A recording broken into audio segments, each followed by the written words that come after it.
materi-materi yang penting yang akan dievaluasi. Ya.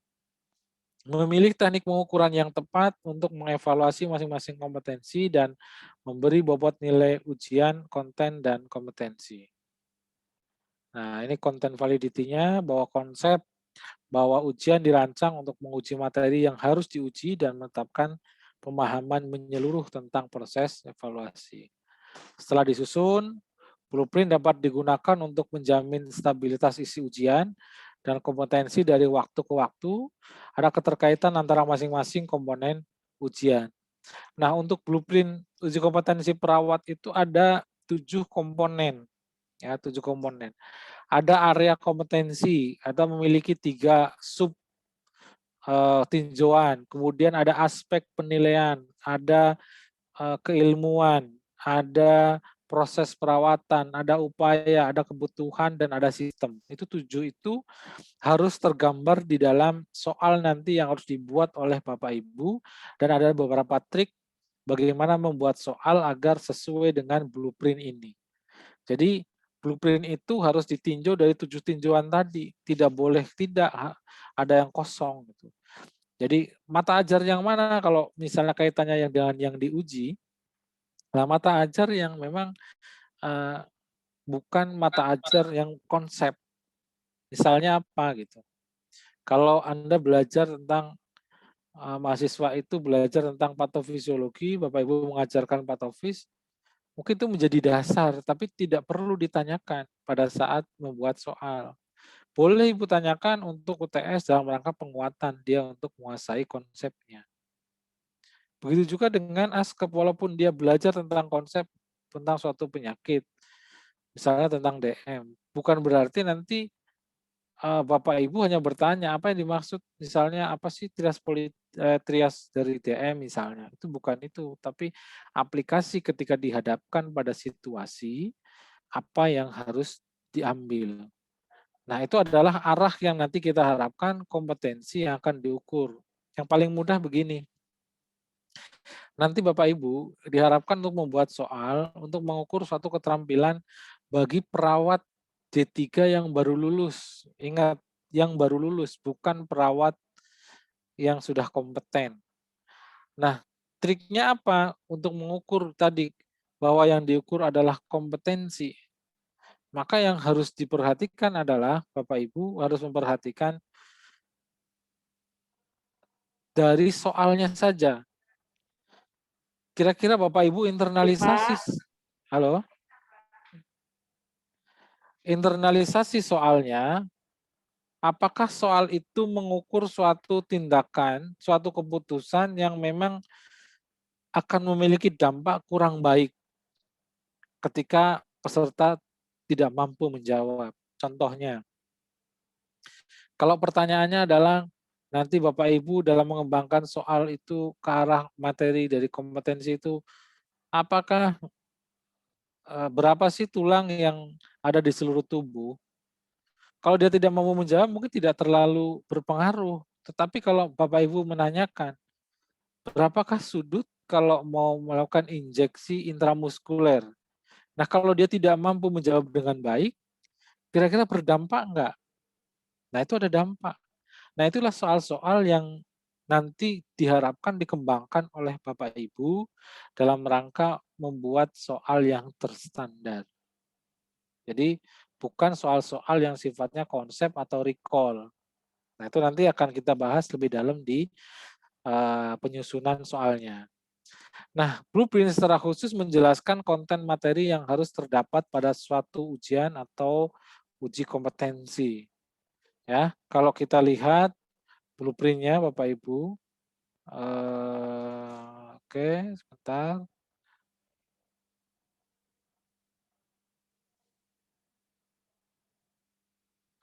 Ini tadi ada,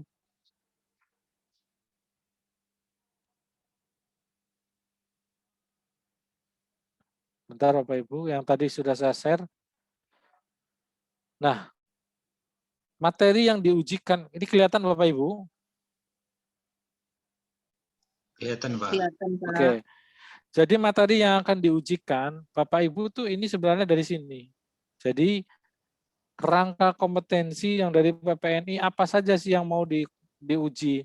Pertama adalah tentang praktek profesional, etik, legal, dan peka budaya. Apa yang dimaksud? Di sini sudah dijelaskan definisinya. Lalu apa sih yang dimaksud dengan pemberian asuhan dan manajemen asuhan? Deskripsinya juga sudah ada di sini. Pengembangan profesional juga sudah ada. Nah, kalau kita melihat dari tinjauan yang saya katakan tadi, ada 7 tinjauan utama. Pertama adalah area kompetensi. Tadi ada praktek profesional, etik, legal, dan peka budaya. Ada pelaksanaan dan manajemen asuhan dan pelaksanaan pelayanan perawatan. Ada pengembangan profesional. Ini yang saya bilang grafiknya. Apa yang dimaksud dengan praktek profesional ini sudah cukup jelas. Ini meliputi tanggung gugat terhadap praktek profesional, melakukan praktek berdasarkan kode etik, dan melaksanakan praktek secara legal.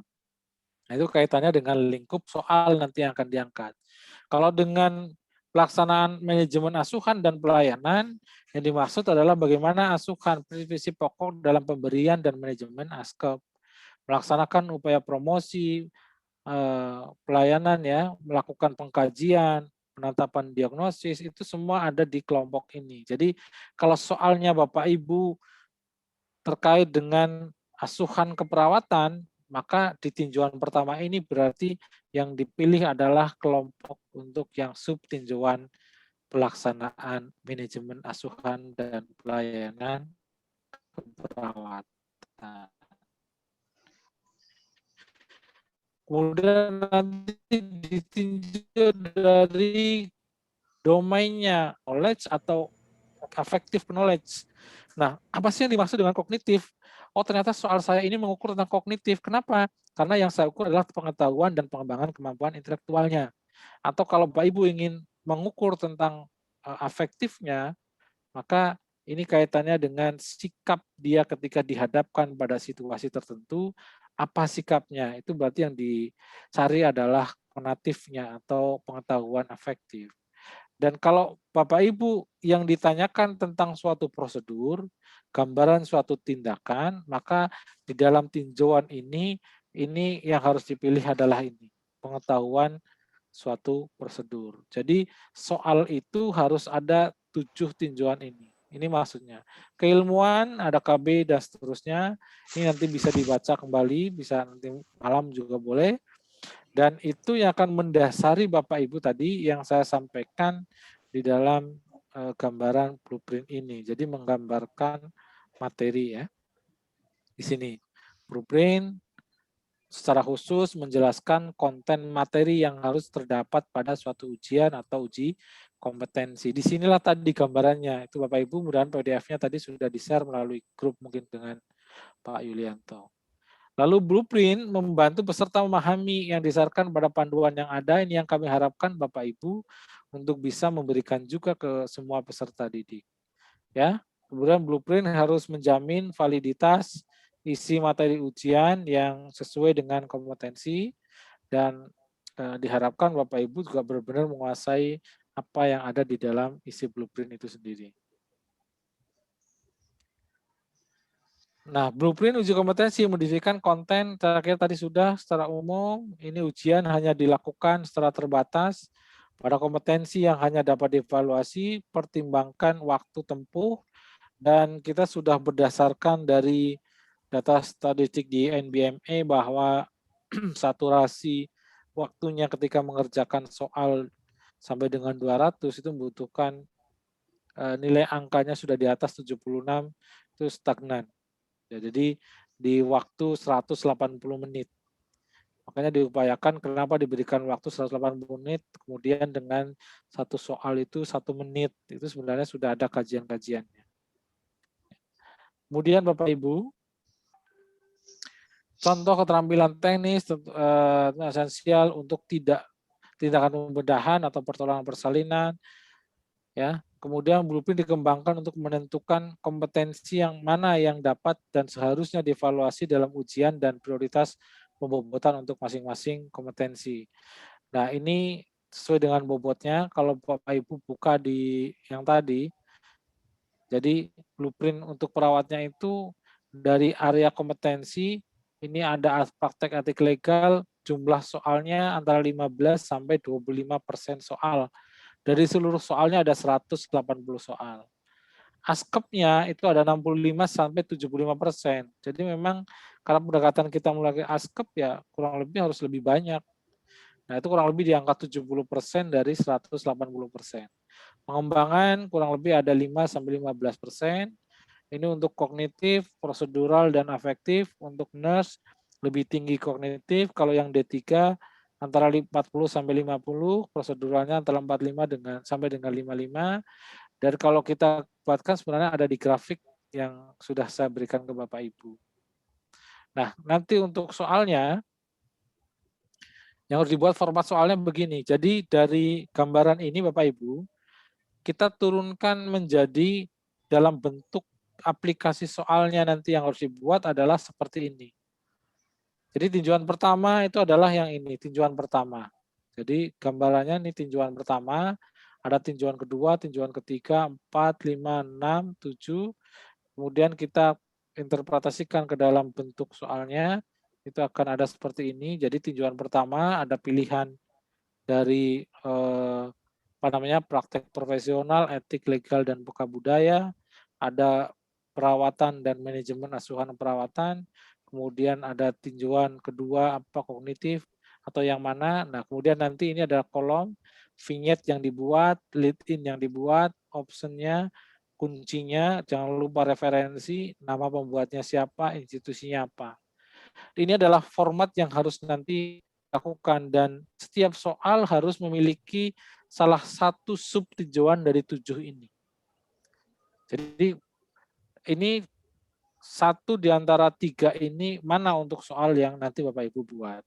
Nah, sebenarnya ada contoh soal, sebentar saya coba lihat sebentar. Ada sebenarnya contoh soal yang bisa Bapak Ibu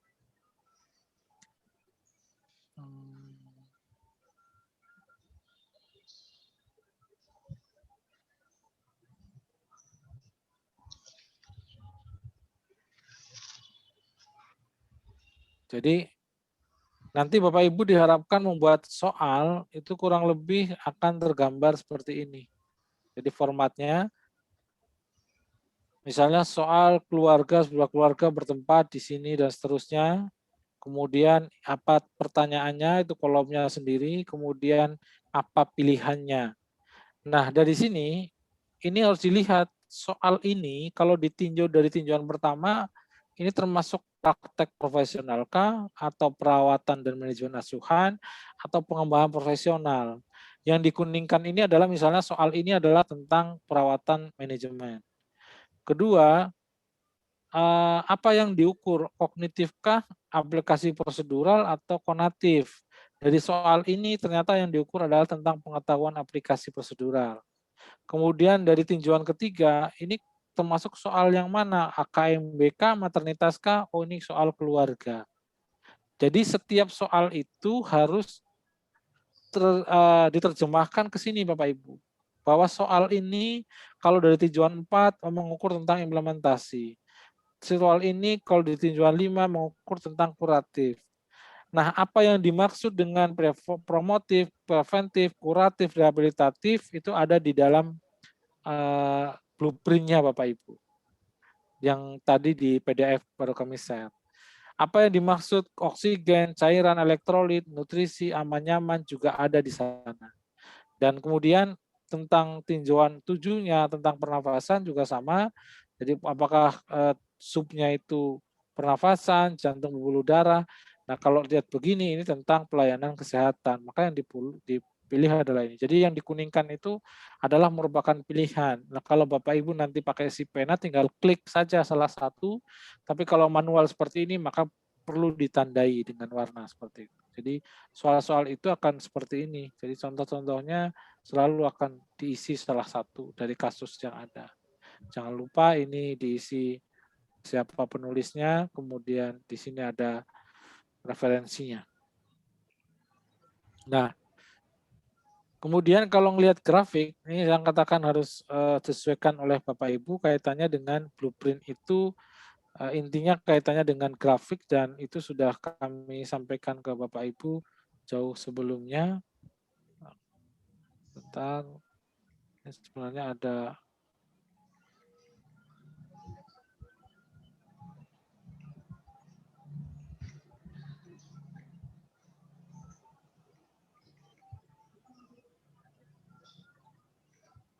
bentar Bapak Ibu, ini ada grafik. Nah, matrik blueprint-nya kurang lebih begini Bapak Ibu. Ini mungkin Bapak Ibu sudah di-share. Tinjauan pertama nanti berapa sih jumlahnya? Area kompetensi yang membahas tentang praktek profesional terendah itu ada 15%, tertingginya 25%. Asuhan perawatan 65%, tertingginya 75%. Pengembangan profesional 5%, tingginya 15%. Lalu kemudian untuk tinjauan 3 ini, tapi yang kita gunakan sebenarnya yang paling utama sebenarnya tinjauan 3 ini. Jadi yang akan diujikan untuk D3 itu ada KMB, maternitas, anak, jiwa, keluarga, gerontik, manajemen, gadar, dan komunitas ini untuk yang D4 ataupun nurse. Ya. Jadi yang harus diperhatikan bahwa yang untuk D3 hanya sampai dengan gadar, tapi untuk yang nurse D4 itu bisa sampai dengan komunitas. Persentasenya berapa? Nah, itu nanti persentasenya kurang lebih ini. Jadi kalau melihat KMB itu 25 sampai dengan 37%. Atau kita rata-ratakan biasanya 30% soal yang akan ada. Jadi Bapak Ibu juga bisa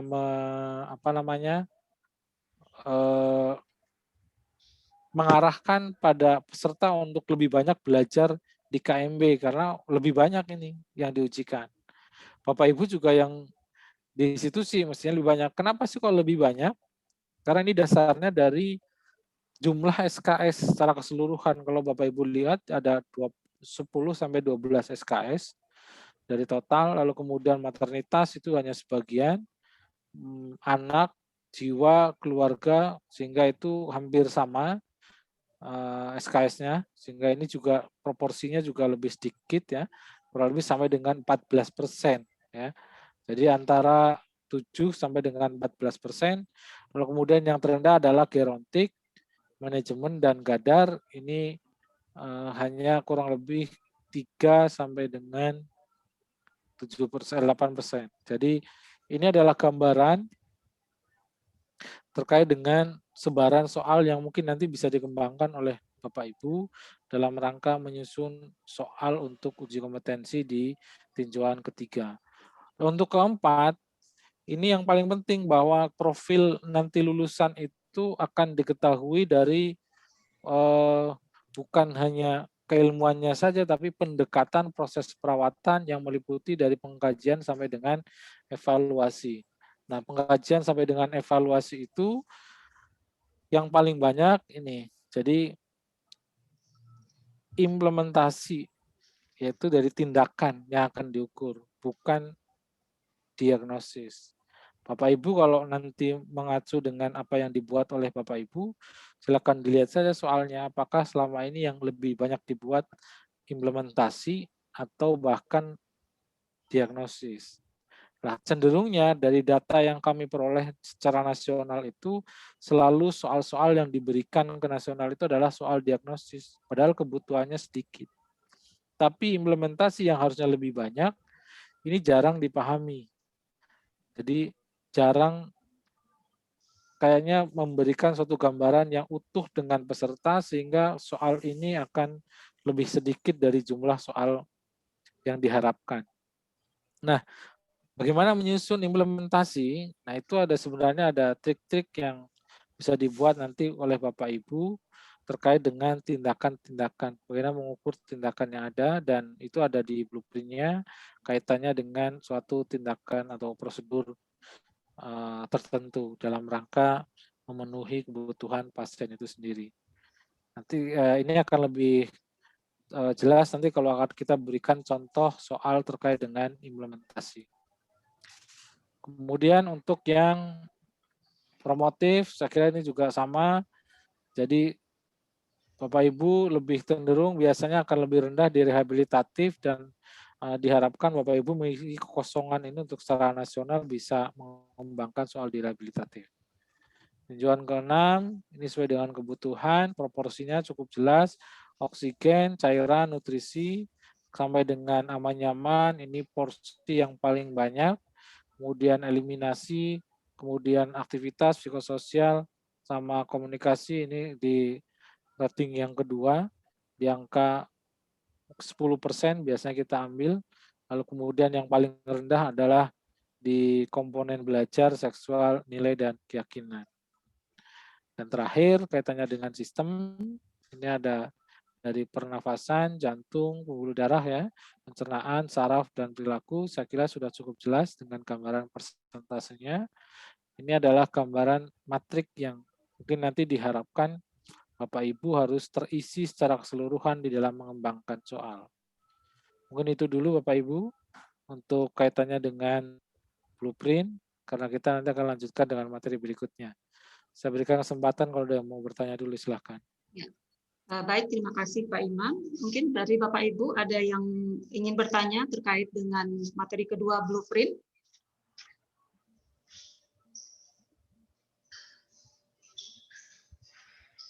Silakan Bapak Ibu yang ingin bertanya.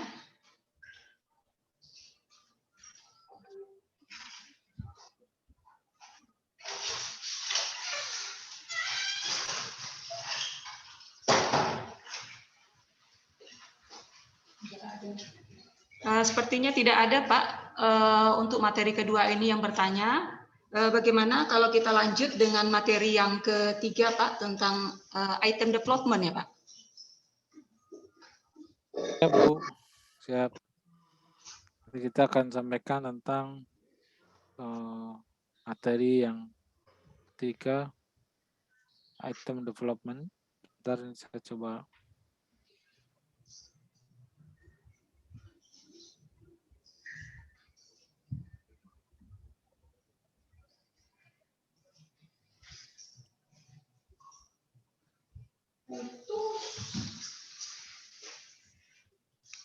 Ya. Bapak Ibu kemarin diberikan kesempatan buat berapa soal? 5 soal Pak. Sudah ada belum? Mungkin kalau bisa satu seorang dulu atau enggak satu soal saja bisa ditampilkan dulu seperti apa biar nanti ini menjadi bahan untuk masuk ke materi berikutnya. Monggo kalau ada boleh Bu, silakan punya siapa satu soal dulu aja saya lihat. Oke, baik Bapak Ibu yang ingin menampilkan soal satu mungkin. Bu Opi bisa Bu Opi?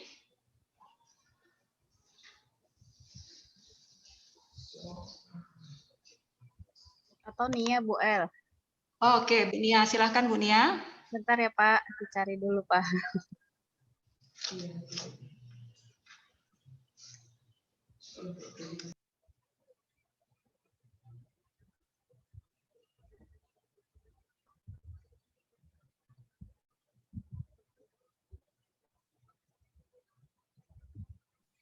Izin share ya Pak Imam.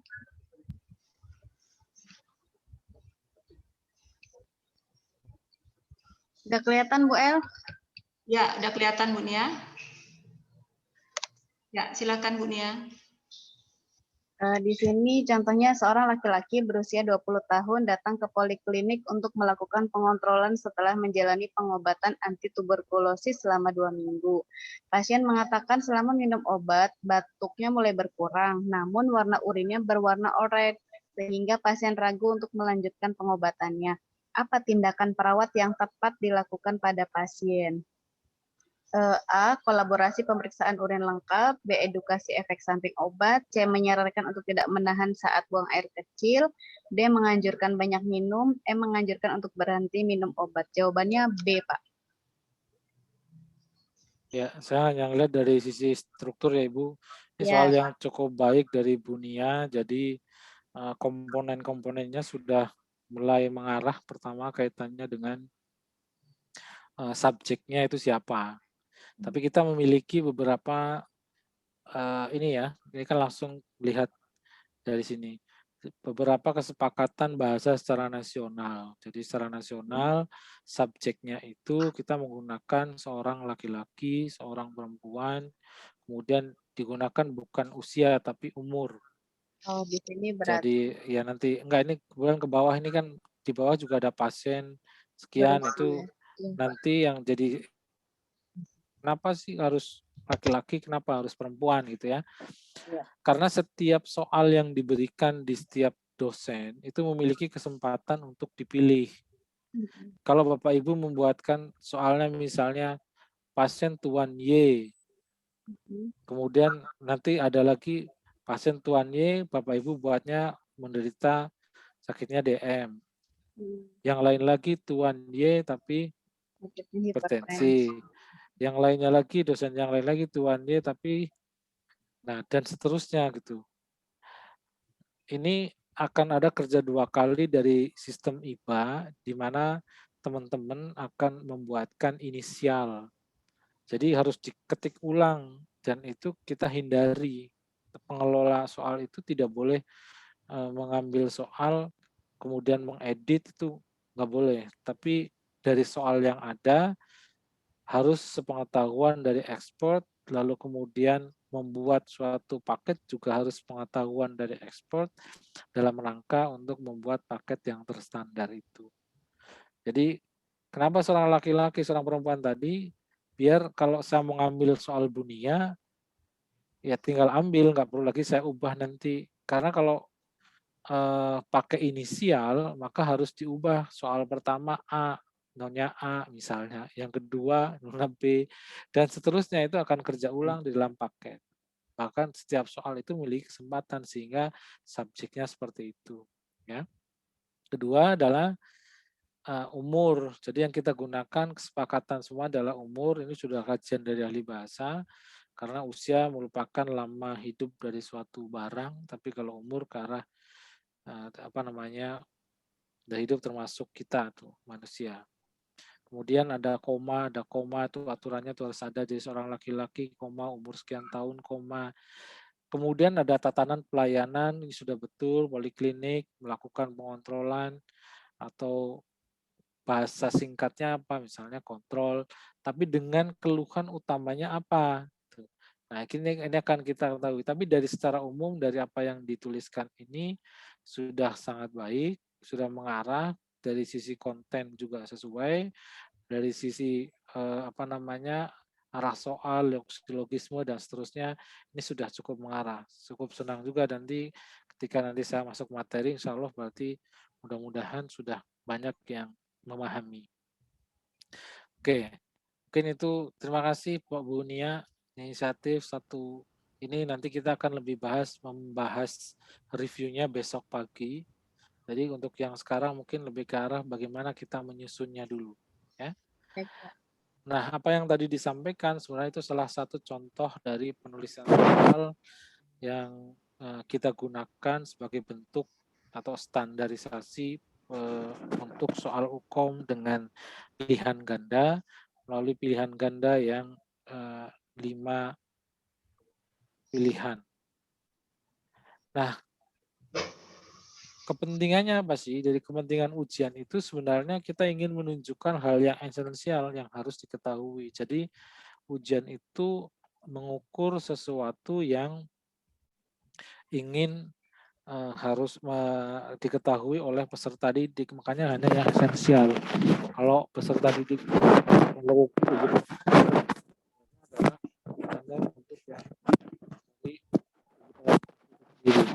makanya kita mengambil dari standar, kemudian yang khusus yang kalau yang ketiga ya lulusan ketiga, kalau yang satu ya lulusan satu atau nol. Jadi dasar standar kompetensi tahun 2013. Kemudian dengan adanya ujian, sebenarnya kita ingin mendorong semangat belajar mahasiswa. Karena kalau belajar tanpa ada evaluasi, maka yang terjadi apa? Mereka nggak mau belajar lagi, nggak mau mempelajari lebih dalam. Jadi dengan adanya ujian, maka mereka mau tidak mau akan belajar untuk kompetisi, untuk melakukan kolaborasi, bagaimana agar bisa mengikuti proses pelaksanaan ujian dengan baik, memperoleh hasil yang optimal. Lalu yang agak penting adalah bahwa dengan ujian tersebut kita bisa mengidentifikasi kelemahan tadi melalui rapotnya, baik ya di institusi ataupun yang bersangkutan. Ini melalui identifikasi. Lalu yang berikutnya keempat adalah penentuan kelulusan atau evaluasi sumatif. Nah inilah kondisi terakhir melalui standar setting. Jadi kita mengumpulkan para judges untuk hadir lalu kemudian menilai soal. Jadi soal itu bukan hanya dinilai oleh peserta tapi dinilai oleh para juri yang dengan kita juga akan mengcompare dengan analisis dari analisa itemnya. Dan terakhir adalah mengidentifikasi kelemahan kurikulum dan proses pendidikan yang tadi secara umum kita pengen menjaga mutu di dalam penyelenggaraan pendidikan. Jadi dengan adanya rapot, ini diharapkan kita bisa melihat dalam penyelenggaraan di mana lemahnya. Apakah dalam sisi perencanaan, apakah dalam sisi pengembangan institusi, apakah dalam sisi pengadaan sarana prasarana, atau bagaimana pencapaian target kompetensi yang ada di wahana klinik. Ini misalnya apalagi dengan pandemi, mungkin di tempat beberapa institusi bahkan sampai dengan sekarang belum bisa terjun ke rumah sakit. Apalagi kalau misalnya dia berdiri sendiri, tidak memiliki kerjasama dengan rumah sakit, maka agak sangat susah. Karena sekarang memasukkan ke rumah sakit juga masalah. Termasuk di Bandung dan beberapa wilayah lain kami mendapatkan laporan untuk praktek saja harus ada rekomendasi dari para Satgas COVID yang ada di wilayah-wilayahnya, sehingga mereka juga paling saat ini hanya dilibatkan untuk yang ikut vaksin dan seterusnya. Nah, ini nanti akan menjadi dasar evaluasi. Inilah kepentingan uji yang akan dilakukan secara keseluruhan dan diberlakukan untuk secara nasional. Nah, yang paling penting harus dipelajari di dalam mengembangkan soal itu adalah materi atau bahan ujinya. Di mana materi bahan uji itu harus memenuhi ada 3 standar yang ada. Yang pertama adalah kesesuaian, yang kedua adalah keseimbangan, dan yang ketiga adalah sifat representatif. Jadi bahan uji itu harus sesuai. Maksudnya apa? Bahwa materi yang diajarkan dan yang diujikan sama. Nah, ini menjadi bahan evaluasi institusi karena yang menguji itu bukan institusi. Kalau institusi yang mengajarkan, institusi yang menguji kan hanya sifatnya lokal. Tapi ini kan yang diuji yang mengambil soalnya dari pusat dan itu mengambil standar secara nasional. Jadi mau tidak mau institusi juga harus menyesuaikan materi yang diajarkan itu harus dievaluasi apakah sama enggak nih dengan yang diberikan di nasional. Itu menjadi bahan evaluasi Bapak Ibu. Kalau misalnya materinya sudah sama, ya Bapak Ibu tinggal bagaimana menyelaraskan semuanya. Tapi kalau misalnya belum, ya itu pasti akan terjadi perbincangan kelulusan. Ini yang terjadi di tahun 2013 sampai 2018, di mana kelulusannya itu fluktuatif dan sangat rendah. Jadi masih di angka 30%, bahkan di bawah di tingkatan 2016-17 itu hanya di bawah 50%. Kita naik di tahun 2017 akhir yang mencapai puncak, lalu kemudian fluktuasi turun karena pengaruh dari kondisi retaker yang ada. Nah, materi yang kedua harus memiliki keseimbangan. Maksudnya apa? Kita harus sesuai dengan proporsi. Tadi sudah dibuatkan ada blueprint di mana materi yang dianggap penting harus mendapat porsi lebih banyak. Kalau tadi berdasarkan blueprint di tinjauan ketiga sudah ada tuh KMB, maternitas, anak, jiwa, keluarga, dan seterusnya. Porsinya berbeda-beda karena porsi ini juga disesuaikan dengan Apa yang dibelajarkan di sini? Yang dibelajarkan di sini mana? Jumlah SKS KMB itu jauh lebih banyak. Mencapai hampir 30%, makanya jumlah soalnya lebih banyak. Nah, sekarang KMB juga harus dilihat lagi. Mana yang paling banyak terjadi di Indonesia.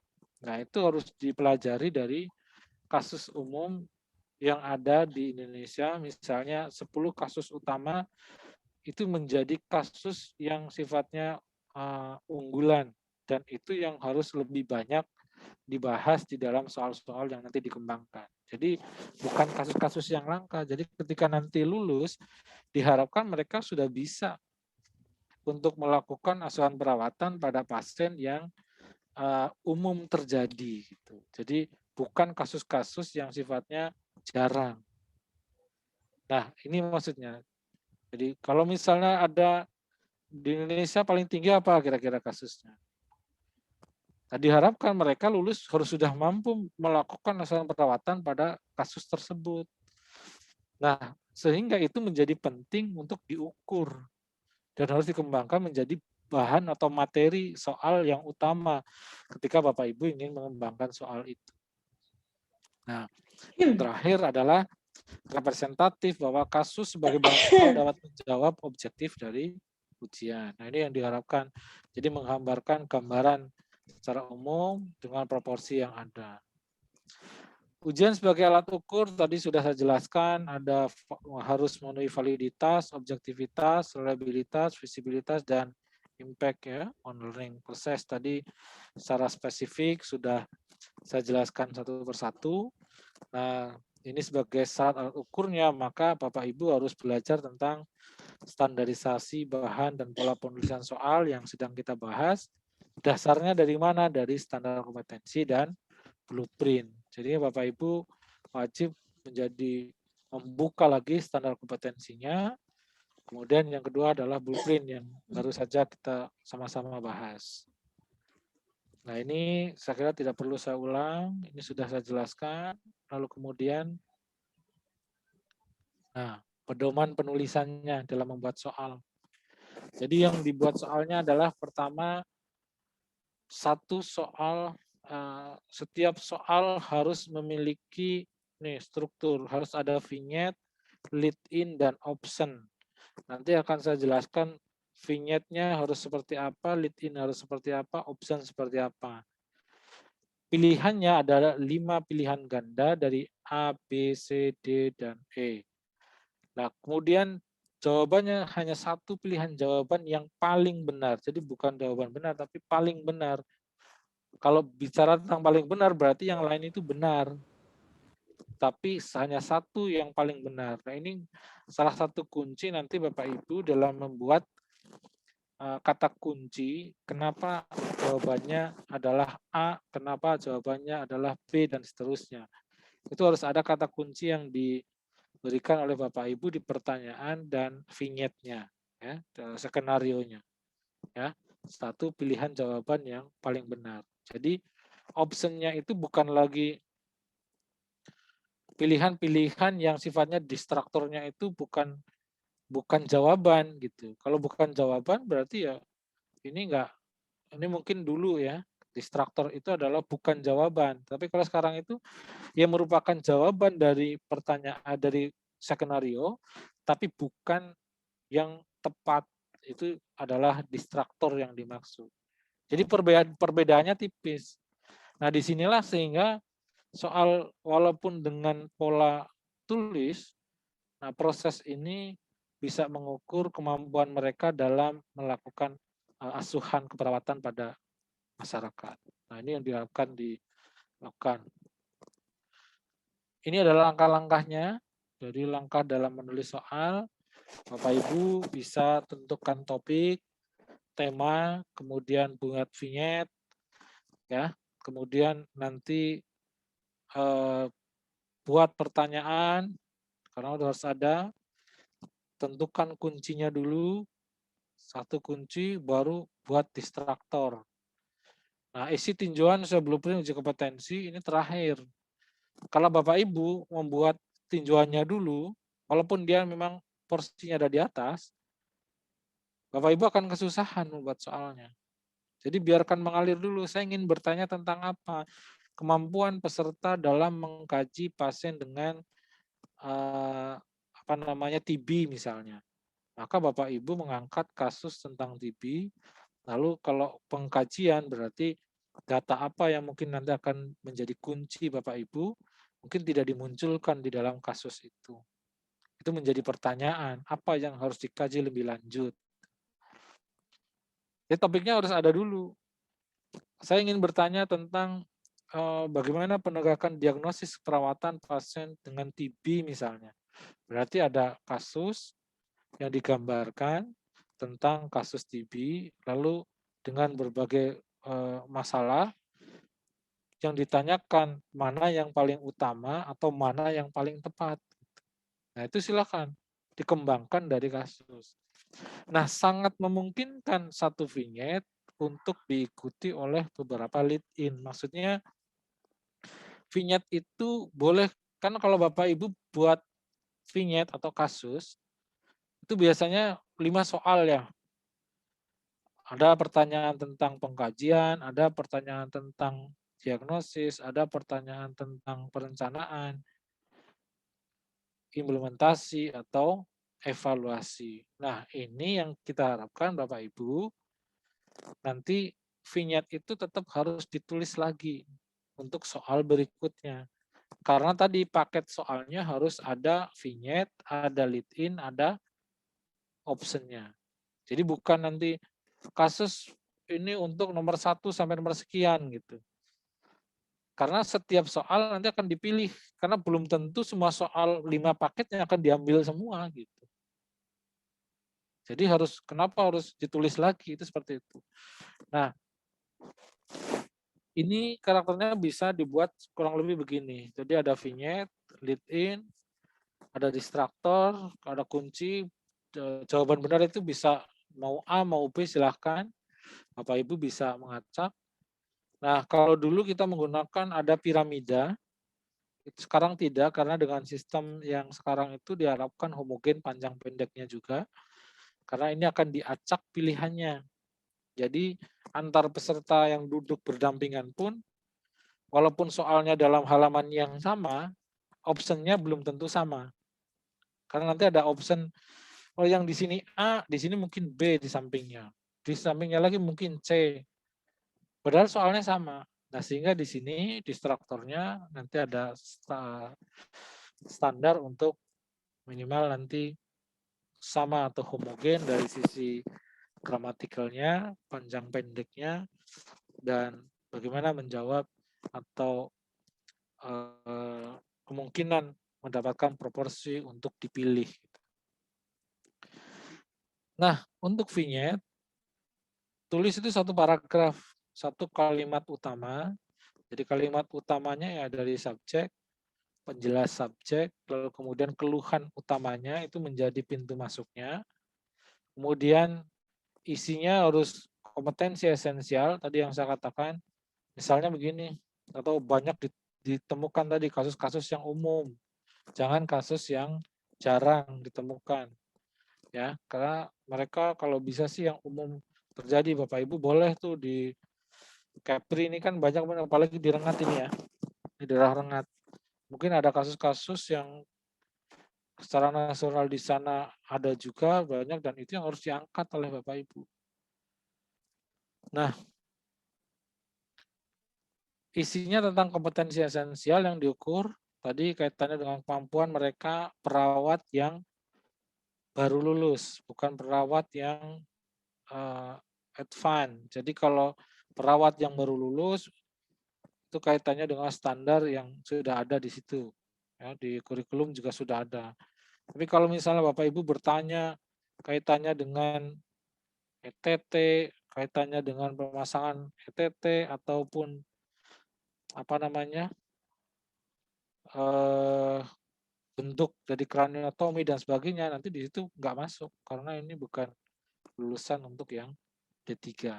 Jadi D3 itu sangat standar.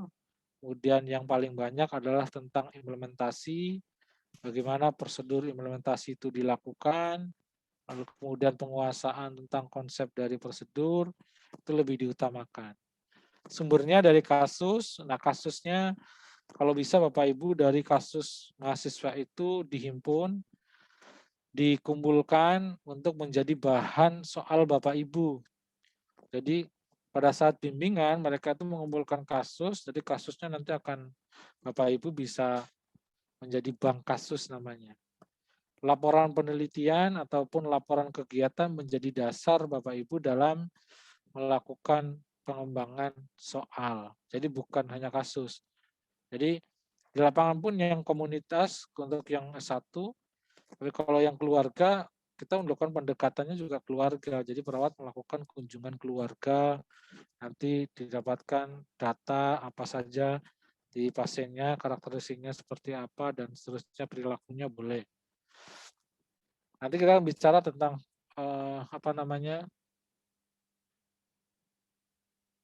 urutannya atau sekuennya ya, sistematikanya. Nah, syaratnya fokus pada konsep yang penting, memerlukan aplikasi pengetahuan, tidak sekedar recall, memuat informasi penting yang komprehensif, bukan sekedar opsi, hindari informasi yang berlebihan, ya, sekarang berubah, tidak menjebak atau tricky. Jadi kalau tricky ini mungkin saya kira sudah sangat berkurang. Kalau ini dulu soal-soal lama ya. Kalau Bapak Ibu mungkin saat belajar, iya kita kesusahan mencari apa sih sebenarnya yang mau ditanyakan. Kalau sekarang harus jelas apa skenarionya, apa masalah yang ditanyakan itu harus jelas. Sehingga keputusannya sesuai dengan apa yang harus dilakukan berdasarkan pendekatan keilmuan. Nah, yang agak susah di sini memerlukan aplikasi pengetahuan, tidak sekedar recall. Jadi di sini triknya begitu Bapak Ibu. Pertama Bapak Ibu internalisasi dari pertanyaan.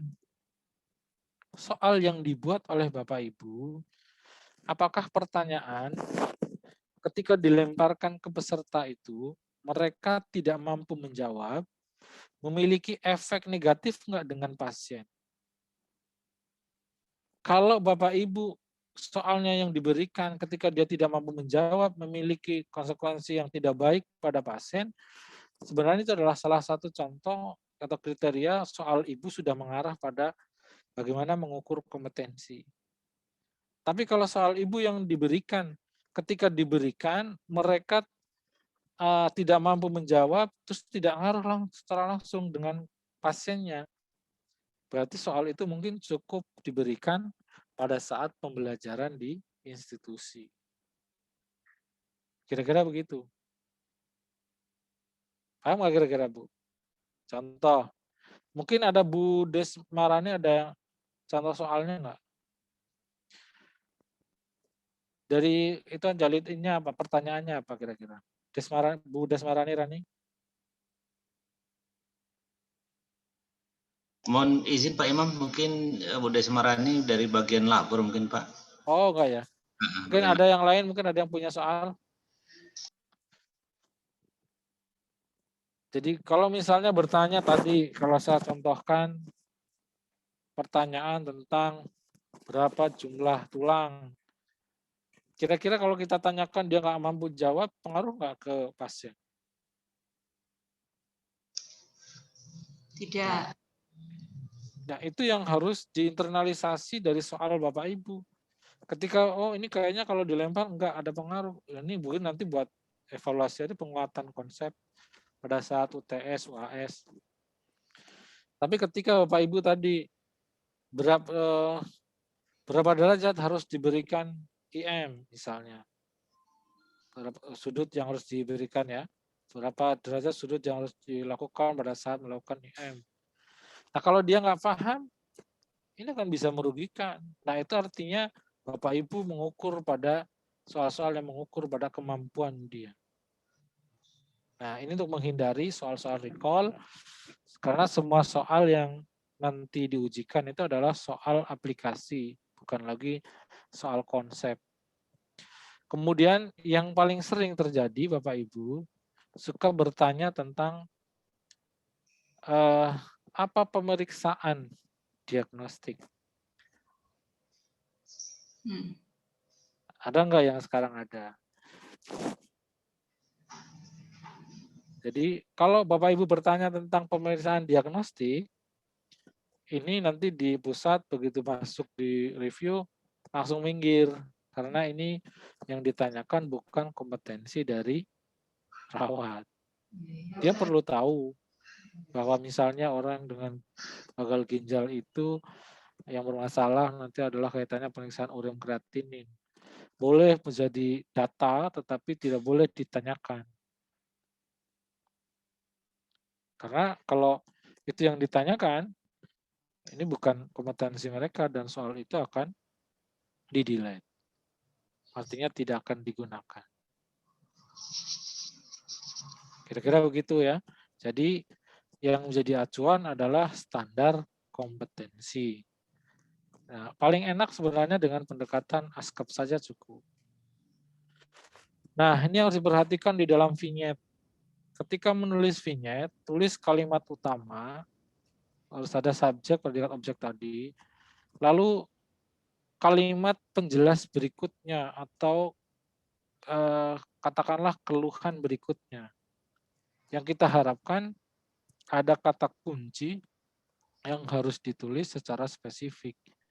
Ketika Bapak Ibu akan mengukur bagaimana mengatasi nyeri pada pasien fraktur misalnya, maka kata kuncinya yang di atas harus dituliskan dulu, misalnya pasien mengeluh nyeri. Nah, nanti baru digambarkan keluhan nyerinya. Jadi skenarionya itu sebenarnya begini Bapak Ibu. Kenapa sih harus diurutkan subjek, kemudian keluhan utama, keluhan penyerta, kemudian objektifnya? Skenario-nya begini, yang digambarkan di kasus itu menggambarkan kalau dia jadi perawat menangani pasien akan bertanya dengan siapa, kan gitu maksudnya. Namanya atau jenis kelaminnya harus tahu, umurnya berapa. Kan akan tanya lagi keluhannya apa, keluhan yang ditanyakan apa. Dan itu adalah sekuen yang harus dibuat secara urut. Jadi ada apa namanya skenario itu berdasarkan sekuen sistematika tadi, skenario di lapangan. Ketika sudah bertanya pasiennya, nama, mungkin umur, kemudian keluhan utamanya, keluhan penyerta, mungkin ada juga yang sudah dilakukan apa, lalu coba kita akan periksa, kan itu makanya ada pemeriksaan, hasil pemeriksaannya apa. Nah, bila perlu nanti kolaborasi pemeriksaan diagnostiknya. Jadi kalau memang sudah ada, ditampilkan di situ. Kalau tidak perlu ya tidak usah gitu. Apalagi kalau tidak terkait dengan pertanyaan Bapak Ibu sekalian. Jadi untuk mengurangi, karena ini rating dengan jumlah dengan kata-katanya, dari NBMA itu kurang lebih 50 sampai 150 mungkin masih bisa, tapi kadang-kadang kalau terlalu panjang itu juga mereka akan nggak bisa baca. Jadi makanya kita menggunakan biasanya di 50 sampai 60 kata. Rata-rata 3 sampai 4 baris gitu. Itu kurang lebih di dalam mengembangkan soal untuk yang sekuen tadi. Kenapa harus urut begitu? Karena memang situasinya. Jadi dia akan mempelajari, kalau saya habis bertanya keluhan nyeri, habis itu saya akan bertanya apa lagi, dan itu digambarkan. Kurang lebih begitu Bapak Ibu, skenario yang harus dibuat di dalam vignette itu. Jadi ada filosofi yang memang disepakati ini dari kedokteran gigi, perawat, bidan, itu soalnya arahnya ke sana. Ya. Nah, kalimat digunakan harus singkat, lugas, padat, tata bahasa benar, dihindari dengan bahasa-bahasa yang hanya ada di wilayah atau di daerah. Nah, Bapak Ibu kalau misalnya ada bahasa-bahasa yang mungkin di situ hanya khusus di wilayah Bapak Ibu, ya jangan digunakan di soal. Karena kalau nanti digunakan di soal, di sini langsung di-cut. Ini maksudnya apa? Jadi takut misinterpretasi, akhirnya di-cut gitu kan, sayang. Ya. Harus terjaga, dituliskan hanya data yang diperlukan. Jadi yang terkait dengan itu. Jadi ini kalau pendekatannya pas perawatannya, saya kira mungkin nanti walaupun kasusnya mau dianggap sama, itu adalah ruhnya saja. Mungkin kalau untuk pengkajian data mungkin tidak terlalu banyak. Tapi ketika Bapak Ibu mengangkat diagnosisnya mungkin data akan lengkap. Tapi ketika merencanakan perencanaan yang mau ditanya, maka situasi kasusnya harus dijelaskan dengan gamblang kan gitu. Jadi ada sudut-sudut walaupun mungkin sama tuh. Saya ingin bertanya kemampuan dalam mengkaji pasien TBC, merencanakan TBC. Sama-sama kasus TBC. Nah, nanti IBA itu akan mengatur tidak akan mengangkat soal yang dengan kasus sama untuk satu paket soal yang sama.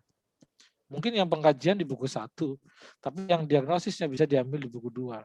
Itu makanya kenapa ada kesempatan menjadi 5. Karena dengan pendekatan pola tadi. Tidak terlalu panjang, tidak terlalu pendek, ukurannya mudah dipahami, dan ini tadi secara statistik, jadi rata-rata pada kelompok yang tinggi itu akan stabil, tapi kelompok yang rendah ketika kata-katanya lebih dari 60 kata itu biasanya akan menurun, sehingga kita rata-rata menggunakan antara 50 sampai 60 kata. Kemudian ini jenis teknik menulis vignette, tentukan topik, bahan yang akan dijadikan vignette, tadi sudah, uraian, saya kira ini sudah, menulis vignette itu hindari pembuatan vignette dengan penentuan tinjauan di awal, kecuali kalau Bapak Ibu sudah mahir, boleh dari sini. Karena biasanya kalau dari sini pasti akan buntu, biasanya sampai 2 jam juga belum tentu buat satu soal. Nah ini biasanya akan digunakan pendekatan untuk item request pada orang-orang yang dianggap sudah memahami betul dan untuk memenuhi sel-sel dari blueprint yang ada. Diupayakan senyata mungkin dengan pilihan kasus, topik yang lazim, jika diperlukan dapat disertai dengan gambar atau grafik ilustrasi lain.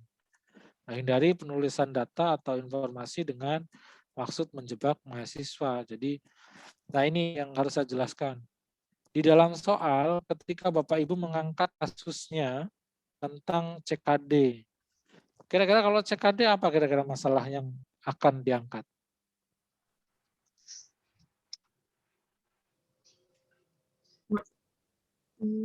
Masalah cairannya Pak, kemudian ketepatan pasiennya dalam apa namanya? Sepakat ya fokusnya. Oke, kita fokus pada kegagalan bagaimana nanti dia melakukan ya pengendalian untuk cairan. Nah, kalau kita mengangkat CKD, yang utama nanti akan ke arah cairan. Bapak Ibu jangan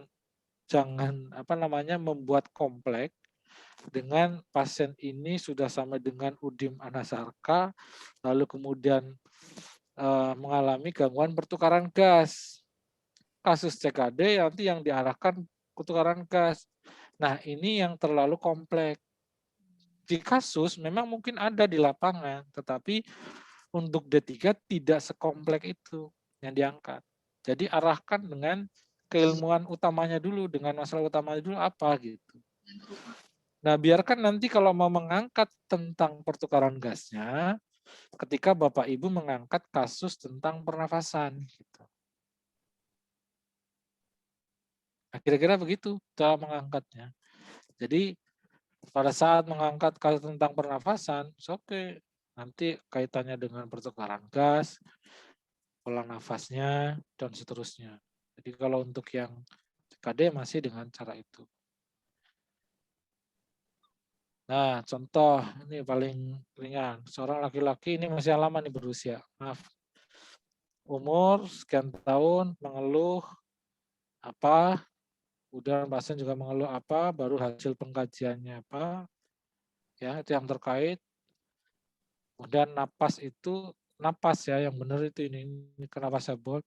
Ini selalu dituliskan. Nulisnya itu pakai P bukan F. Ini adalah sekuen tadi. Nah, ini adalah gambaran vignette tadi secara sekuen, filosofi dari skenario sudah saya jelaskan. Mudah-mudahan bisa dipahami. Berikutnya tentang lead in. Ataupun ada yang mau bertanya tentang vignette, monggo. Kalau ada yang mau ditanyakan silakan langsung saja ya Bapak Ibu. Baik, Pak. Oke. Komponen yang kedua tadi dari soal itu ada vignette, lalu kemudian ada lead in atau pertanyaan. Pertanyaan itu untuk memilih jenis kompetensi yang ingin diujikan. Jadi kalau pokok tadi topik yang mau diukur apa ya sebenarnya ada di pertanyaan. Untuk menuntun apa yang harus peserta ujian tunjukkan ya.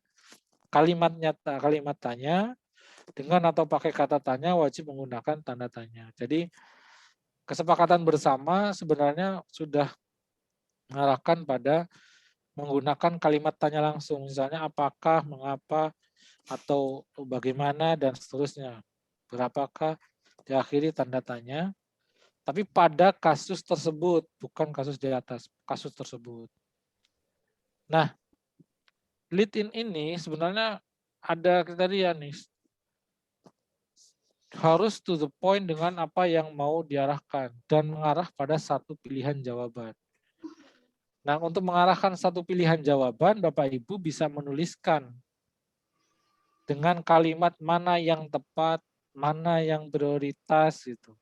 Mana yang utama, boleh di situ untuk mengarahkan satu pilihan jawaban yang paling benar. Jadi misalnya, apakah tindakan keperawatan yang paling tepat pada kasus tersebut? Nah, kemudian trik yang kedua adalah hindari atau jangan buat pertanyaan terlalu panjang. Karena pertanyaan terlalu panjang itu akan membuat recall. Yang kedua akan membuat vignette tidak berfungsi. Misalnya, pada kondisi kasus bunuh diri di atas, apa menjadi faktor predisposisinya? Nah, kan terlalu panjang. Nggak usah baca vignette, nanti dia bisa menjawab. Jadi nggak ada gunanya vignette. Nah, kalau dengan apa tindakan utama pada kasus tersebut, kan dia mau nggak mau harus baca vignette-nya. Nah, itu adalah beberapa trik yang harus dibuat, dan arah pertanyaan tadi saya kira sudah arah pertanyaan yang ke arah kompetensi. Pertanyaan langsung, frasenya positif, hindari negatif, misalnya apa yang harus dihindari itu juga tidak boleh. Kecuali juga tidak boleh. Yang bukan merupakan misalnya juga tidak boleh. Jadi harus frase positif. Jadi apa yang dapat dihindari oleh perawat dengan kasus tersebut itu juga nggak boleh karena pertanyaan negatif. Jadi harus jelas skenario apa masalahnya, kemudian apa yang ditanyakan. Nah, nanti kita akan coba lihat di contoh soalnya. Jadi bisa dikembangkan oleh Bapak Ibu. Dapat dijawab dengan opsi yang ada. Artinya dari pertanyaan harus mengarahkan pada opsi yang ada di bawah itu. Opsinya. Ini bentuknya, misalnya soal itu memungkinkan semua aspek dari kasus dimunculkan dalam beberapa soal yang dibedakan dari pertanyaan. Ada vignette yang utuh harus di-copy menjadi vignette baru. Misalnya vignette ini satu paketnya begini. Ada vignette, lead in, dan satu kunci 4 option lainnya. Jadi ini satu paket. Dari vignette yang ada bisa dikembangkan untuk pertanyaan kedua juga boleh ini. Tapi disesuaikan data-datanya. Sesuaikan dengan kebutuhannya, arah pertanyaannya. Gitu. Untuk satu vignette hanya boleh muncul satu kali, ini nanti IBA yang mengatur. Kemudian lead in, hindari pertanyaan hal-hal yang sifatnya hanya trivia, hal-hal yang sifatnya apa sih tanda gejala dari DAE misalnya, itu nggak usah ini lagi. Tanpa membaca vignette, soal sudah bisa dijawab. Tadi berarti hindari ini tadi, kalau pertanyaan terlalu panjang ya nanti vignette nggak berfungsi. Penggunaan kata adalah atau titik diantaranya nih bukan kalimat tanya ya, itu juga nggak boleh.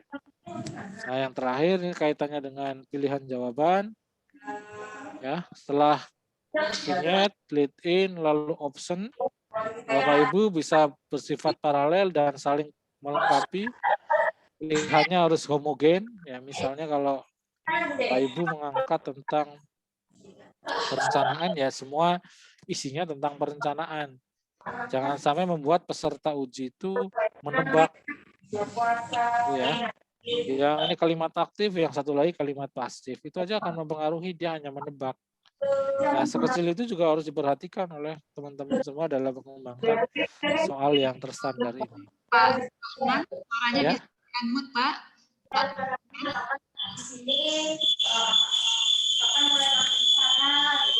Halo? Halo Pak Sahnan, minta tolong suaranya di-unmute, Pak. Ya, lanjut Pak, silahkan Pak. Ya. Pilihan jawaban ini bisa bersifat paralel dan saling melengkapi ya terhadap situasi yang ada.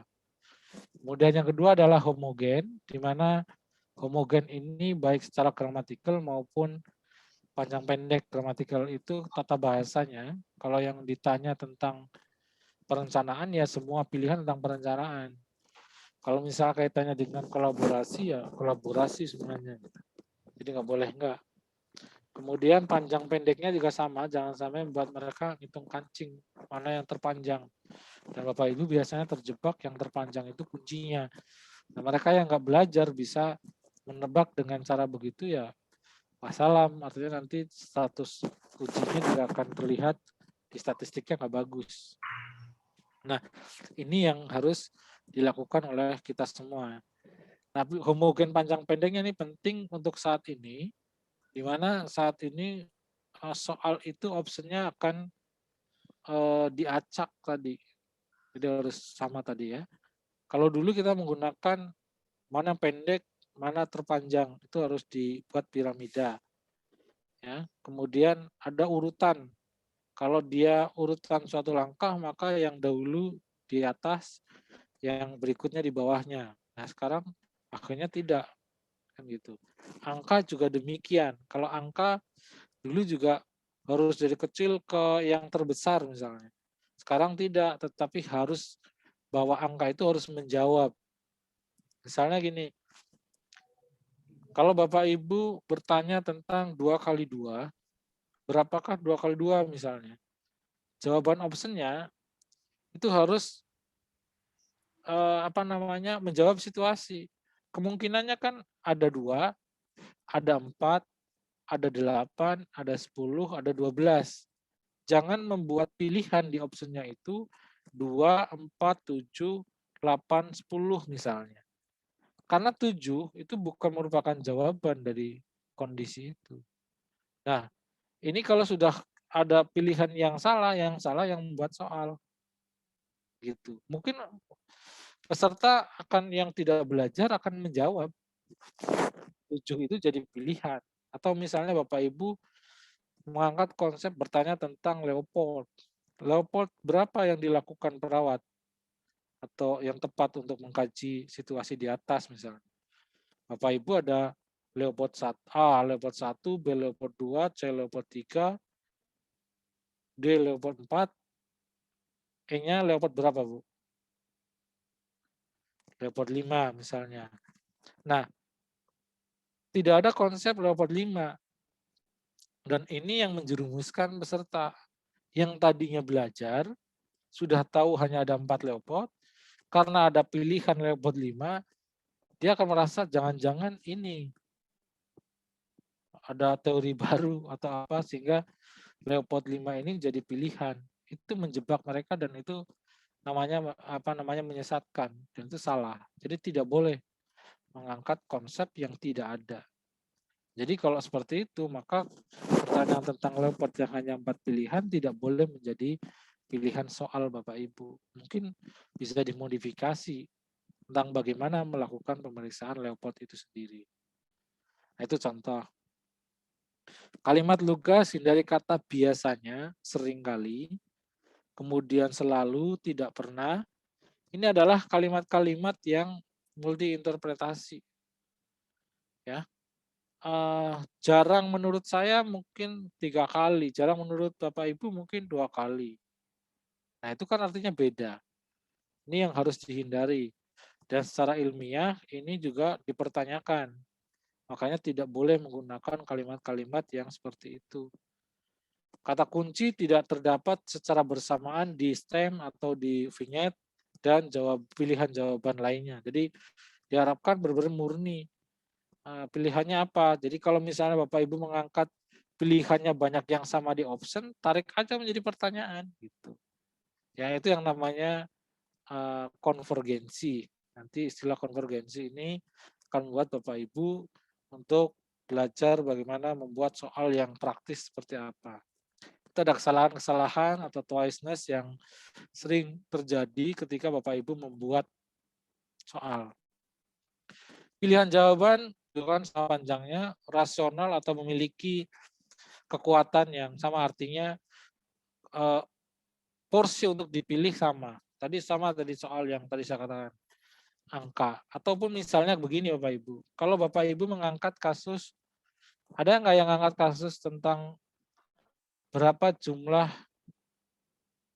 luas luka bakar pasien tersebut misalnya? Ada nggak yang sekarang ada Bapak? Kalau yang ada boleh disampaikan. Ada Bapak Ibu yang punya kasus tentang persentase luas luka bakar?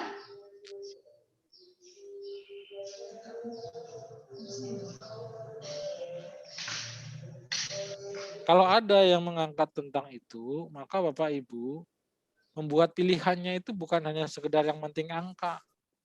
Misal, Bapak Ibu menggambarkan luka dengan pengajiannya rule of 9, tapi yang tergambar misalnya luka di dada saja misalnya.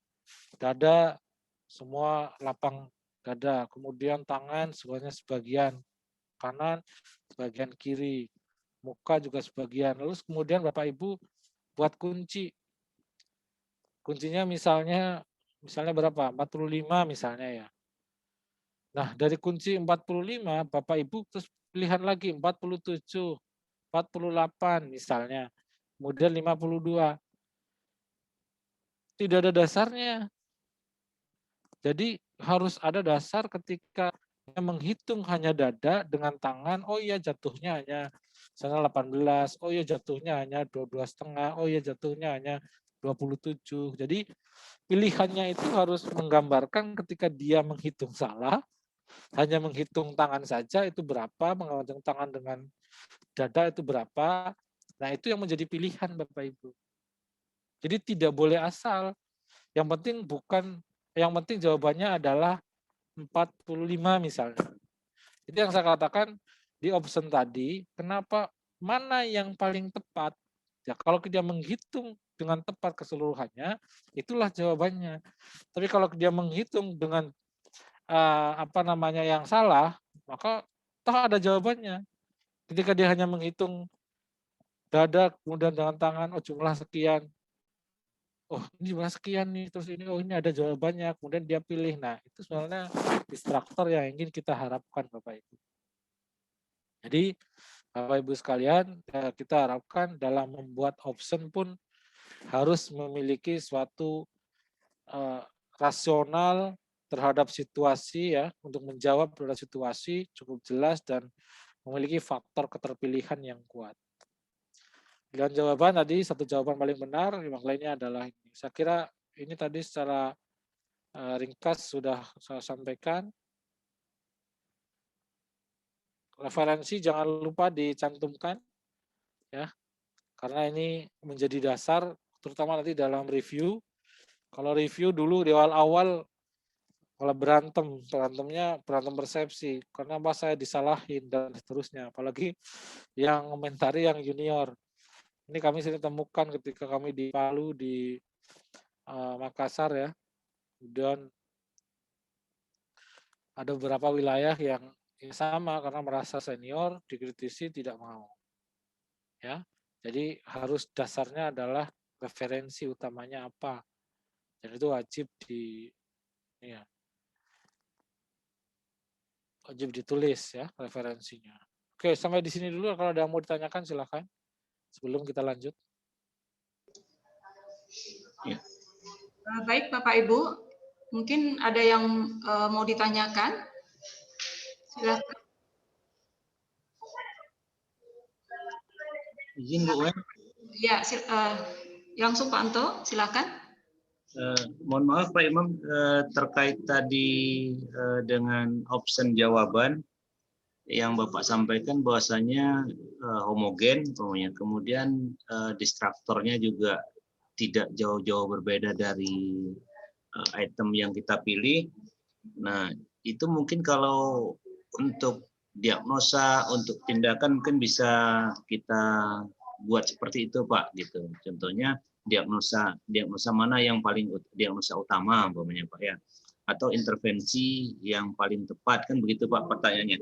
Nah, bagaimana kalau seandainya ada suatu option yang distraktornya itu tidak terlalu banyak gitu, Pak, sehingga tidak mencukupi 4 untuk melengkapi 5 komponen pendukung dari option jawaban yang sudah kita pilih. Nah, ini kira-kira ada nggak langkah-langkah untuk bisa mengarah ke sana gitu, Pak? Karena seperti yang Bapak sampaikan tadi bahwasanya seluruh distraktor itu harusnya ada jawabannya gitu, Pak. Cuman tinggal kita pilih yang paling benar gitu. Seperti itu yang sampaikan. Nah, kira-kira mohon masukannya nih, Pak, untuk kami yang memang ingin benar-benar belajar membuat soal vignette yang benar begitu, Pak. Terima kasih, Pak. Siap. Jadi secara prinsip gini Pak Yulianto, kaitan dengan pertanyaan tadi. Jadi pertama memang harus didasari konsep. Kalau konsepnya memang tidak memungkinkan untuk 5, maka itu jangan dipilih. Tinggal bagaimana caranya kita mengemas salah satu caranya. Kalau tadi saya contohkan Leopold, maka mungkin teknik Leopoldnya kah, atau dalam pemeriksaan Leopold kedua apa yang diperiksa. Nah, itu boleh kan, silakan bisa dikembangkan sehingga nanti bisa dikembangkan dalam sekian jumlahnya. Kalau misalnya terlalu sedikit, maka Bapak Ibu bisa mengembangkan situasi di vignette-nya dengan satu kata kunci tersendiri. Jadi vignette, dalam membuat vignette paling mudah sebenarnya kalau Bapak Ibu, kalau pengalaman kami kemarin di beberapa wilayah, kami temukan nih di Garut, ada salah satu dosen yang membuat skenario kok mudah dipahami, mahasiswa juga mudah membaca dan menjawab dengan benar. Itu ternyata kuncinya dia setiap membimbing itu membuat resume kasusnya. Dari kasus yang nyata itu, kemudian dia pertali, kalau saya tanya tentang pengkajian ini, apa ininya, dan seterusnya, itu mudah.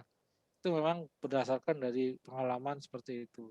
Tapi kalau option yang banyak tadi, yang kurang banyak, maka Bapak Ibu, tadi Pak Yulianto, kata kuncinya adalah di vignette-nya yang harus dibuat skenario agar bisa membuat gambaran pada 5 pilihan tadi. Kalau hanya konsep, kalau konsepnya tadi ya mentok, tidak bisa. Tapi harus dipilih mungkin salah satu. Kayak pendekatan misalnya pencegahan. Kan ada primer, tersier, sama ini doang gitu ya, misal 3.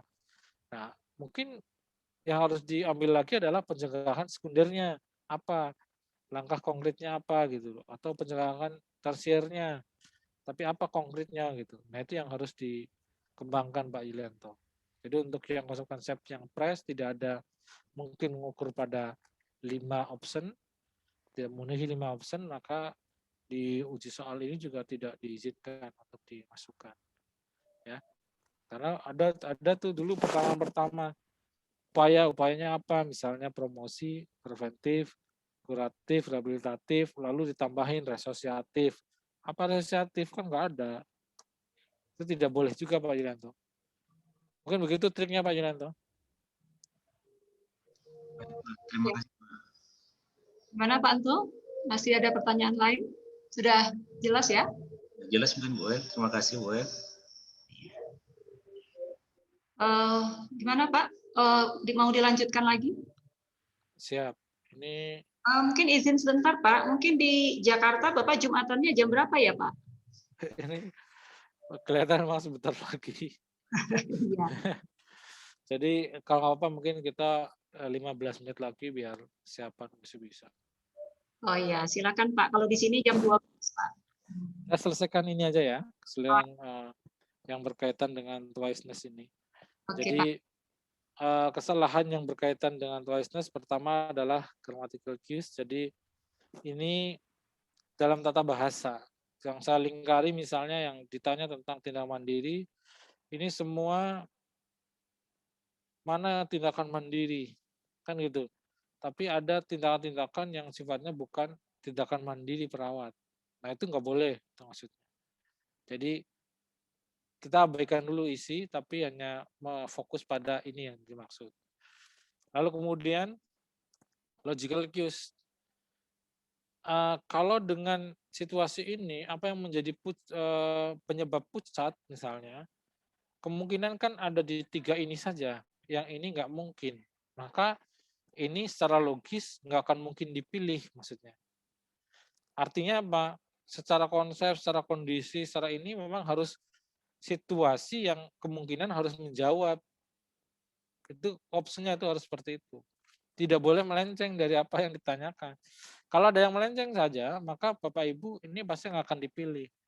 Apalagi kalau Bapak Ibu hanya misalnya ada kalimat membuka, menutup, dan seterusnya. Itu pasti akan ke arah 2 itu soal. Yang lain belum tentu. Nah, istilah yang absolut ini kalau gini semuanya salah. Dapat diberikan, dapat segera, tidak pernah, selalu, selalu. Ini yang harus dihindari. Jawaban pilihan yang panjang, ini terlalu panjang. Ini tadi menghitung kantong ya, dari kancing ini, ya dia hanya udah yang terpanjang aja, nggak usah dibaca. Nah itu juga jadi menebak, bukan mengukur kemampuannya. Kemudian kalimat kehilangan, suami meninggal, ini kemudian ditinggal di sini, ini kalau di sini kan apa yang menjadi faktor predisposisi perilaku pasien dalam melakukan bunuh diri. Nah ini tanpa di atas pun ini mungkin bisa ditebak. Walaupun kebenarannya ini kaitannya dengan ini. Nah ini adalah proses pengulangan yang sifatnya tipis, walaupun ini meninggal, ini kehilangan. Tapi ada kalimat suami, ada kalimat suami. Ini pengulangan yang terjadi. Ini harus dihindari. Mungkin seperti ini nih masih kalimat di atas tadi kalau kita ubah ke sini mungkin bisa menjadi lebih baik. Ya, lalu kemudian konvergensi, ini maksudnya kalimat TKTP ini terlalu diulang-ulang. Jadi diet apa TKTP, TKTPRL, TKPRL, dan seterusnya, semakin panjang, ini artinya kalimat TKTP sebaiknya diangkat di atas. Jadi diet TKTP apa misalnya. Ini hanya contoh bentuk ya, bukan konten. Kalau diet TKTP kan bukan ininya kita. Ini kebetulan ini disepakati bersama waktu kita semua tutor untuk memiliki ini. Nah, kesalahan yang berkaitan dengan kesulitan yang tidak perlu, ini pilihan jawaban yang panjang, kompleks, tadi sudah dijelaskan, yang terlalu kompleks, pilihan yang berupa angka tidak diurut. Nah, kalau sekarang memang nggak akan diurut karena tadi akan diacak Bapak Ibu. Cuman hanya angka-angka itu harus menjawab situasi dari kasusnya. Lalu pilihan yang mengandung unsur frekuensi, ya itu tadi sudah jarang dan seterusnya itu tidak boleh. BSSD juga tidak dianjurkan dan tidak ada lagi istilah BSSD dalam pilihan jawaban. Ya, nah mungkin itu yang bisa disampaikan telah mencoba. Kalau ini sudah dijalankan dengan baik, Bapak Ibu untuk dasar, besok pagi saya bisa lanjutkan dengan untuk yang advance-nya kaitannya dengan replikasi, walaupun materi itu belum dikasih ke Pak Yulianto, tapi paling tidak saya pengen nanti dari Rio ini Indra Hili Rengat ya, ini juga tidak banyak yang nanti mengulang pada saat exit exam, jadi semuanya kalau bisa lulus dengan cara penguatan di seluruh dosennya. Nah,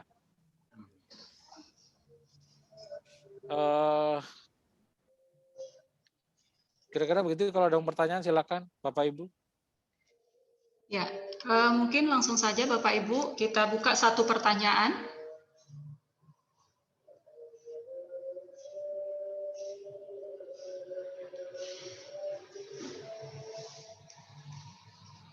Ya, dipersilakan Bapak Ibu yang ingin bertanya.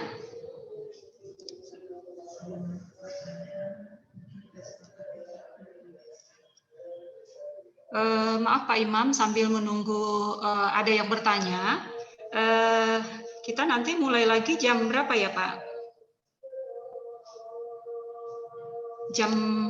Nanti untuk jam 1 sampai jam 2 itu Bapak Ibu untuk melakukan latihan mandiri dulu buat soal sesuai dengan standar tadi.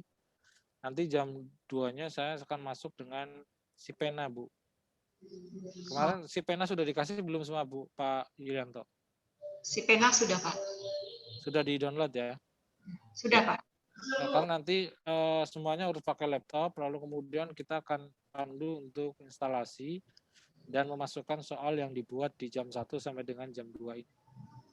Nah, kalau Bapak Ibu sudah punya soal untuk disesuaikan, diharapkan dengan sesuai dengan standar, lalu diinputkan nanti setelah sampai materi yang si pena itu. Jadi besok sebenarnya bisa lanjut nanti dengan review ataupun penjelasan lebih detail beberapa poin berdasarkan hasil dari tulisan Bapak Ibu semua.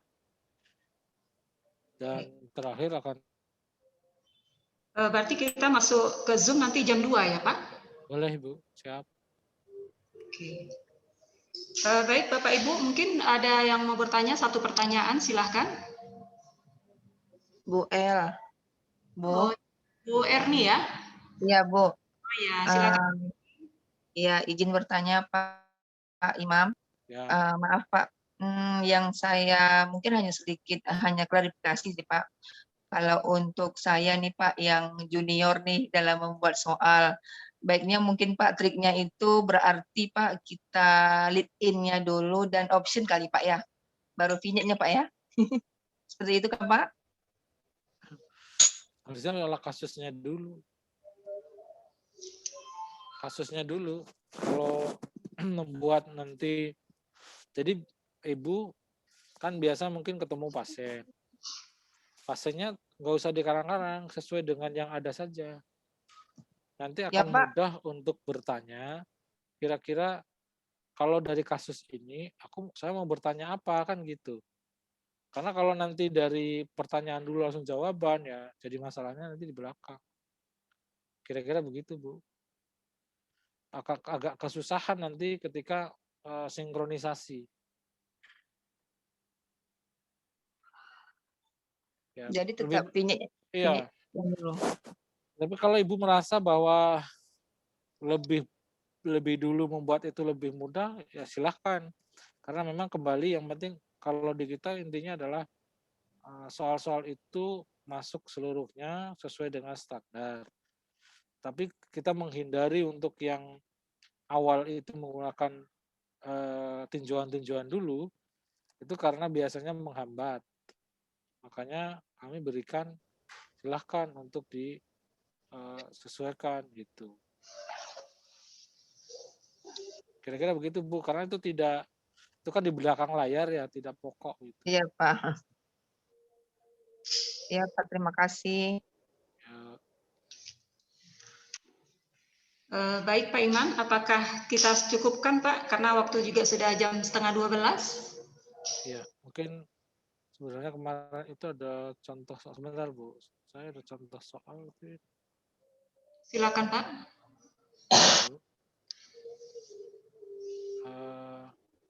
Kalau ada pertanyaan lain dulu, kalau ada silakan Bu. Ya, mungkin masih ada pertanyaan yang lain, silakan. Satu pertanyaan lagi.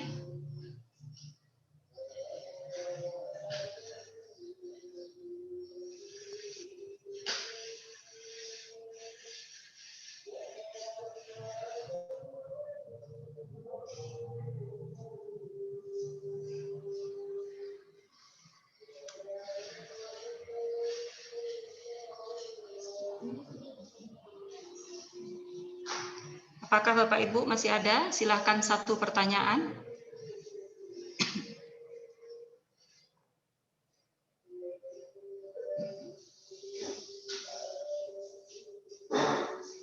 Oke. Kalau nggak mungkin nanti kalau nggak ada lagi ya saya bisa dicukupkan dulu Bu. Nanti saya akan lebih bahas. Bu El, satu lagi Bu El. Oh iya. Boleh Kak? Iya, baru terpikir ini. Maaf Pak Imam, gini Pak, kalau untuk soal pertanyaan yang mengarah ke kompetensi nih Pak, ke implementasi ataupun tindakan. Nah, apakah di vignette-nya itu tetap kita masukkan ke keluhan utama pasien kah dulu, kemudian keluhan yang lainnya ini baru kita gambarkan tindakan apa yang akan kita berikan, kemudian nanti prosedurnya setelah ini apa gitu, atau langsung aja Pak, kita nggak usah pakai keluhan utama pasien masuknya gini, tapi langsung aja Pak, pasien perawat akan melakukan tindakan ini, apa prosedur yang akan lakukan, seperti itu Pak. Terima kasih Pak. Ya, terima kasih Bu Arni. Ini yang sebenarnya tadi kalau pendekatan dengan proses keperawatan, maka pola ini yang kita harapkan Bapak Ibu untuk diangkat, di mana pertama, kalau kita ingin bertanya tentang pengkajian tadi kan kasus awal, mungkin data-data hanya sedikit. Kalau diagnosis data-datanya agak banyak. Ketika perencanaan data banyak ditambah dengan situasi dari masalahnya. Implementasi mau tidak mau itu harus ada. Tetap subjek keluhannya apa, lalu kemudian pasien ini direncanakan tindakan apa, kemudian tindakan yang dilakukan itu sedang apa, sehingga nanti tahapan itu bisa ditanyakan berikutnya. Jadi tindakan itu dalam rangka mengatasi masalah apa gitu loh. Jadi harus ada di depan, harus ada tetap, walaupun mungkin tidak banyak skenario-nya. Oh, baik Pak, berarti tetap harus lengkap ya Pak ya, nursing prosesnya Pak ya. Ya, tapi tidak sebanyak dari, jadi poin-poin pentingnya saja Bu. Oke, baik Pak. Terima kasih Pak. Sama-sama Bu. Baik, terima kasih Bu Erni. Mungkin Pak Iman masih bisa satu pertanyaan lagi Pak? Silakan ya Bu, saya Bu. Ya, mungkin teman-teman masih ada yang ingin bertanya?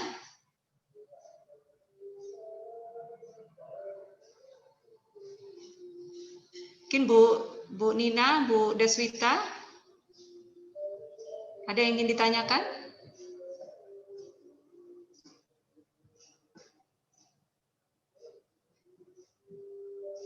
Sepertinya tidak ada lagi Pak Imam. Baik Bu, siap. Ya, berarti untuk selanjutnya Pak, nanti kita akan masuk lagi dengan materi si pena jam 2 siang ya Pak. Ya, jam Bu. 2 siang dan jam 1 sampai jam 2 itu latihan membuat soal secara mandiri ya Pak. Ya. Oke. Ya Bu. Ya. Mungkin itu saja Bapak Ibu, selamat beristirahat, mungkin juga nanti sambil kita mengerjakan soal tugas yang sudah diberikan oleh Bapak narasumber kita, dan sampai ketemu lagi nanti jam 2 di materi si pena. Mungkin itu saja yang pada kesempatan ini, selamat ketemu kembali di jam 2. Assalamualaikum warahmatullahi wabarakatuh. Waalaikumsalam warahmatullahi wabarakatuh. Pak Imam, terima kasih Pak Imam. Sama-sama, mohon lift dulu Terima ya. kasih Pak Imam. Mohon lift dulu. Silakan Pak. Ya Pak.